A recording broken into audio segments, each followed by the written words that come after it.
Auto, railway, रक्षा सबके लिए rubber के पुर्जे बनाती है। और मुनाफा? वो तो सुनिए, वित्त वर्ष 23 में 0.88 करोड़ से बढ़कर वित्त वर्ष 25 में सीधा 3.42 करोड़ रुपए। आज हम एक कंपनी डिफरेंट टेक्नोलॉजीज लिमिटेड की पड़ताल कर रहे हैं। देखिए, ऊपर से देखने पे तो ये कंपनी एक रॉकेट की तरह लगती है। ऑटो, रेलवे, रक्षा सबके लिए रबर के पुर्जे बनाती है। और मुनाफा?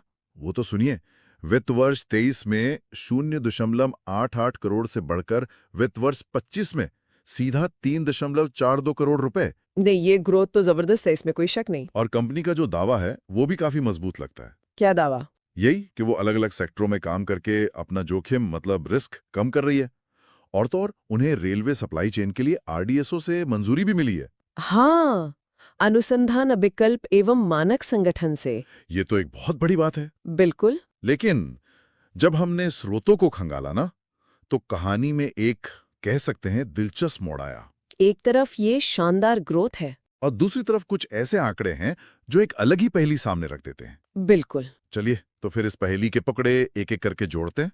हाँ, सवाल यही है कि ये ग्रोथ आ कहाँ से रही है और क्या ये मतलब टिकाऊ है? तो जो पहली चिंता सामने आई वो है प्रोडक्ट पर निर्भरता।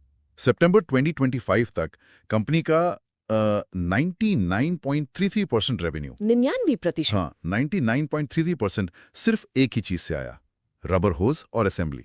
क्या इस साइज की कंपनियों के लिए ये आम बात है? बिल्कुल नहीं, ये बहुत बहुत ज्यादा है। इसका सीधा सा मतलब है कि अगर रबर होज की मांग में जरा सी भी कमी आई तो कंपनी की पूरी कमाई हिल जाएगी। और पहेली का दूसरा टुकड़ा भी इसी से जुड़ा है, सेक्टर पर निर्भरता। एग्जैक्टली।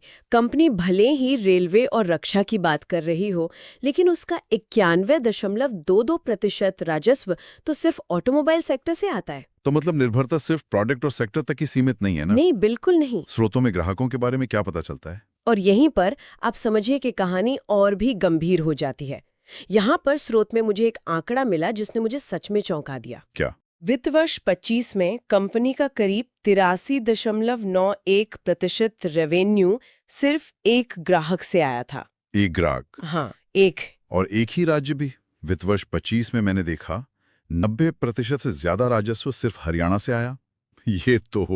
ये तो बहुत बड़ा जोखिम है। ये सारे आंकड़े मिलकर एक ऐसी तस्वीर बनाते हैं जैसे किसी ने एक बहुत मजबूत इमारत बनाई हो, लेकिन उसकी नींव सिर्फ एक ही खंबे पर टिकी हो। बिल्कुल।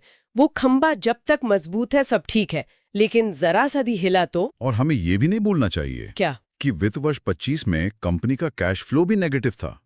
मतलब कमाई से ज्यादा खर्च हो रहा था और ऊपर से 11.78 करोड़ का कर्ज भी है। और प्रमोटरों पर कुछ कानूनी मामले भी चल रहे हैं ना? हाँ, वो भी एक चिंता का विषय है। तो इसका सार क्या निकलता है? एक तरफ तो तेजी से बढ़ता हुआ मुनाफा है, नए बाजारों में जाने की क्षमता है, और दूसरी तरफ एक ही प्रोडक्ट, एक ही सेक्टर, एक ही ग्राहक और एक ही राज्य पर लगभग पूरी तरह से निर्भरता। और यही एक निवेशक के लिए सबसे बड़ा सवाल खड़ा करता है ना। कंपनी की जो कहानी है वो है विविधीकरण की, मतलब डाइवर्सिफिकेशन की। लेकिन हकीकत कुछ और है। हकीकत है संकेंद्रण की, मतलब कंसंट्रेशन की।